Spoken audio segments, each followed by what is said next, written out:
नमस्कार मित्रांनो, स्वागत आहे आपलं आपल्या चॅनलमध्ये, ज्याचं नाव आहे एस पी इन्फॉर्मेशन. ओके.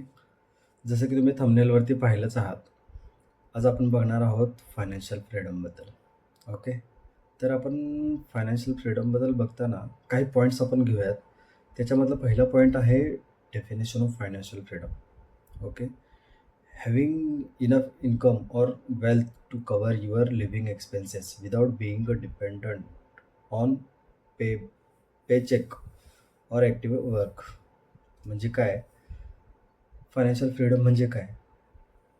अशी इन्कम किंवा अशी वेल्थ जी की आपल्याला ॲक्टिव्ह वर्क न करता आपल्याला इन्कम मिळत राहील आणि त्याच्याने आपले जे मंथली एक्सपेन्सेस असतात ते सगळे आपण त्याच्याने कव्हर करू शकतो. त्याच्यातला सेकंड पॉईंट आपण बघूयात, control over finances. being in charge of your financial decisions, spending habits and investments without being constrained by debt or financial stress. म्हणजे काय? आपण आपल्या फायनान्सचा इन्चार्ज झालो पाहिजे.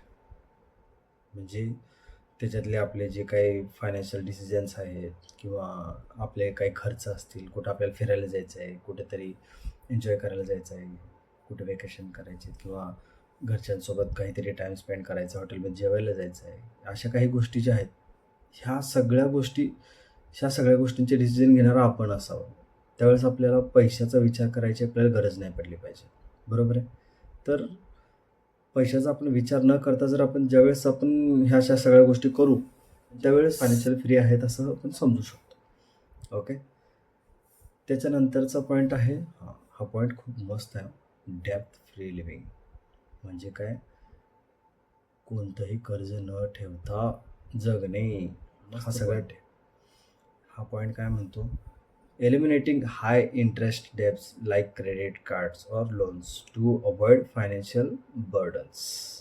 ओके. म्हणजे जर तुमच्यावरती क्रेडिट कार्डचं लोन असेल किंवा एकदम हाय इंटरेस्ट रेट पे करणारं जर कोणतं लोन असेल, तर ते लोन इमिजिएट पे आउट करून त्याच्यातून क्लिअर राहा. का? तर ते लोन आपला खूप सारा इंटरेस्ट खातात. तर जसं जर तुम्ही क्रेडिट कार्डचं जर पाहिलं, तर क्रेडिट कार्डवरती इंटरेस्ट किती आहे माहिती आहे? काही ठिकाणी 36%, 40%, 45% असे इंटरेस्ट आहेत. मग तेवढे इंटरेस्ट पे करण्यासाठी आपल्याला खूप साऱ्या अमाऊंटची गरज लागेल आणि जर आपलं तेवढं त्याच्यामध्ये जर आपला पैसा चालला तर आपण फायनान्शियल फ्री कधी होणार? बरोबर आहे? ठीक आहे. त्याच्यानंतरचा पॉईंट आहे सेव्हिंग अँड इन्व्हेस्टमेंट. डेब्ट फ्री झाल्यानंतर मग आपले saving and investment. Building emergency funds, retirement savings, and diversified investment to ensure stability and growth over time. Okay. सगळ्यात पहिला सेव्हिंग आणि इन्व्हेस्टमेंटमध्ये काय करायला लागतं? सगळ्यात पहिलं आपल्याला इमर्जन्सी फंड गोळा करायला लागतो. बरोबर. का केला पाहिजे इमर्जन्सी फंड? आपण जे काही आता सध्या आपण ॲक्टिव्ह वर्क करतो, ते ॲक्टिव्ह वर्क करताना जर आपल्याला काही इमर्जन्सी आली, काही होऊ शकतं, कोणाला हॉस्पिटलायझेशनचं लागू शकतं किंवा अचानक कोणातरी रिलेटिव्हला गरज येऊ शकते किंवा आपल्याला अचानक इमर्जन्सीमध्ये काहीतरी घ्यायची इच्छा असेल, तर त्यावेळेस आपण हा इमर्जन्सी फंड आपण वापरू शकतो. ओके. आणि त्याच्यानंतरचा पॉईंट आहे रिटायरमेंट सेव्हिंग्स. म्हणजे काय? तर ज्यावेळेस आपल्याला रिटायरमेंट व्हायचं आहे, त्यावेळेससाठी आपल्याला काहीतरी एक अमाऊंट लागेल ना. आपण ज्यावेळेस जॉब सोडू किंवा आपण जे काय आता सध्याचे जे ॲक्टिव्ह वर्क आहे, ते सोडल्यानंतर काहीतरी एक ॲक्टिव्ह इन्कम लागेल ना आपल्याला, जेणेकरून त्या इन्कमनी आपल्या सगळ्या गोष्टी भागू शकेल. Okay. And diversified investment to insure stability and growth. Investment ज्या वेळी काही करणार आहात, त्या इन्व्हेस्टमेंट पूर्णपणे डायव्हर्सिफाईड असायला पाहिजे. आता त्या कशा डायव्हर्सिफाईड असायला पाहिजे, काय आहे ते त्याच्यासाठी तुम्ही एकदा कमेंट करा की डायव्हर्सिफाईड इन्व्हेस्टमेंट म्हणून. त्याच्यावरती आपण एक सेपरेट व्यवस्थित एक व्हिडिओ बनवूयात. ओके. तर प्रत्येक ह्याच्यामध्ये आपली इन्व्हेस्टमेंट असायला पाहिजे. कुठे कुठे? गोल्डमध्ये, लार्ज फंडमध्ये, मिड कॅपमध्ये, स्मॉल कॅपमध्ये, ETF मध्ये, ह्या अशा सगळ्या गोष्टींकडे आपल्याकडे आपली इन्व्हेस्टमेंट असायला पाहिजे. ओके. नंतरचा पॉईंट आहे पॅसिव्ह इन्कम.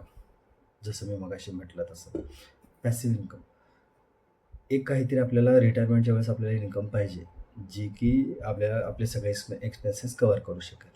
त्याला म्हणतात पॅसिव्ह इन्कम. आपण न काही काम करता इन्कम घेतो, त्याला पॅसिव्ह इन्कम म्हणतात. Generating income stems from sources like investment, retail properties, or business that don't require constant active efforts. जे इथं तेच सांगितलेलं आहे.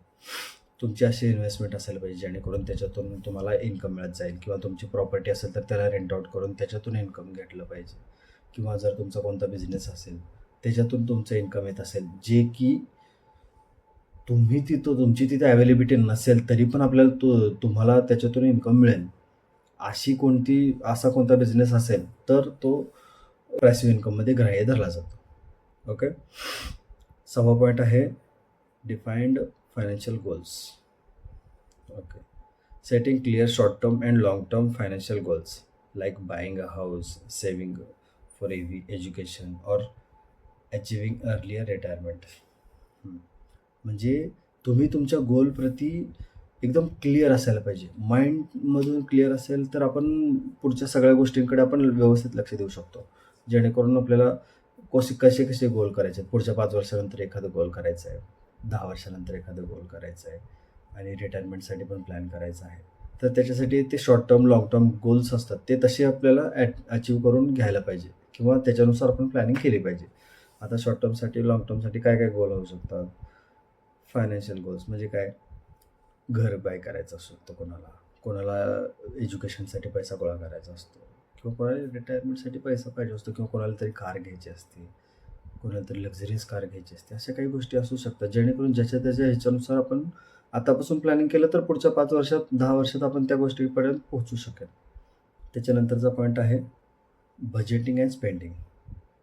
Creating and following a budget to track expenses and priorities need over wants. 8वा point आहे emergency fund. Saving 3 to 6 month worth of living expenses in a liquid and accessible account to handle unforeseen circumstance. म्हणजे काय? Emergency fund, जसं मगाशी वरती सांगितलं तसं emergency fund तुमच्यापाशी किती असायला पाहिजे? तुमच्या एक्सपेन्सचा 6 टाइम्स, मिनिमम 6 टाइम्स. मॅक्झिमम खूप जास्त जेवढा तुमच्याच्याने जमेल तेवढा ठेवू शकता तुम्ही, पण मिनिमम तरी 3 to 6 मंथचा असलाच पाहिजे. ओके. 9वा पॉईंट आहे financial literacy. Continuous learning about personal finance, investment strategies and tax optimisation to make informed decisions. Okay. म्हणजे आपण फायनान्शियल लिटरसी घेण्यासाठी कंटिन्युअस आपण लर्न करत राहायला पाहिजे. कशाबद्दल? पर्सनल फायनान्सबद्दल, इन्व्हेस्टमेंट स्ट्रॅटेजीजबद्दल, आणि टॅक्स ऑप्टिमायझेशन म्हणजे कसं आपण टॅक्स कुठे आपला टॅक्स वाचवू शकतो, ह्या सगळ्या गोष्टींबाबत. 10वा पॉईंट आहे वर्क लाईफ बॅलन्स.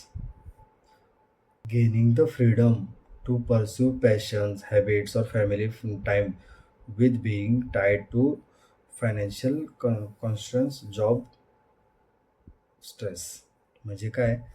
आपल्याला एखादं कोणतं पॅशन फॉलो करायचं आहे, किंवा आपली काय हॉबीज आहेत, फॅमिलीसोबत टाईम स्पेंड करायचा आहे, ह्या अशा काही गोष्टी करायच्या असतील ना, तर त्याच्यासाठी आपल्याला कोणता स्ट्रेस असेल नाही पाहिजे. कोणता स्ट्रेस?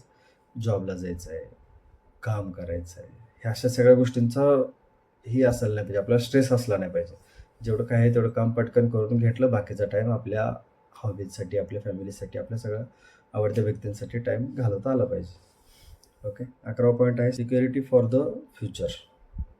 ओके. फ्युचरसाठी security. Insuring financial independence during retirement और unexpected life changing through proper planning. म्हणजे काय? फायनान्शियल रिटायरमेंट ज्यावेळेस आपल्याला घ्यायची आहे त्यावेळेस आपण अनएक्सपेक्टेड थिंग्ससाठी पण आपण प्रिपेअर असायला पाहिजे, जेणेकरून काही अचानक काय झालं, काय हे आपल्याला कोणत्या गोष्टीचा विचार करायची गरज नाही लागणार. ओके. तर हे झाले सगळे पॉईंट्स वाईज झालं. पण आपण जर असं पर्सनल जर आपण जर फायनान्शियल फ्रीडमबद्दल जर बोलायचं झालं तर समजून घ्या, प्रत्येकाचे एजनुसार आपापल्या फायनान्शियल फ्रीडमचे हे असतात, थिंग्स असतात. कोणी 20व्या वर्षीचा जो पर्सन आहे त्याची फायनान्शियल फ्रीडमची व्याख्या वेगळी असू शकते. कोणी 30व्या वर्षाचा आहे, त्याची फायनान्शियल फ्रीडमची व्याख्या वेगळी असू शकते. कोणी 50व्या वर्षी, 60व्या वर्षी आहे, त्याची फायनान्शियल फ्रीडमची व्याख्या वेगळी असू शकते. ज्याला त्याला फायनान्शियल फ्रीडम मिळवायचंच आहे, पण किती लोक असे आहेत की जे फायनान्शियल फ्रीडमपर्यंत पोहोचू शकतात? ही खूप कमी लोक आहेत, जे की आपल्या तिथपर्यंत पोहोचू शकतात. नाहीतर ऑलमोस्ट सगळे जसे आपले अगोदरचे आजोबा, वडील वगैरे जे कंटिन्यूअस जॉब करायचे.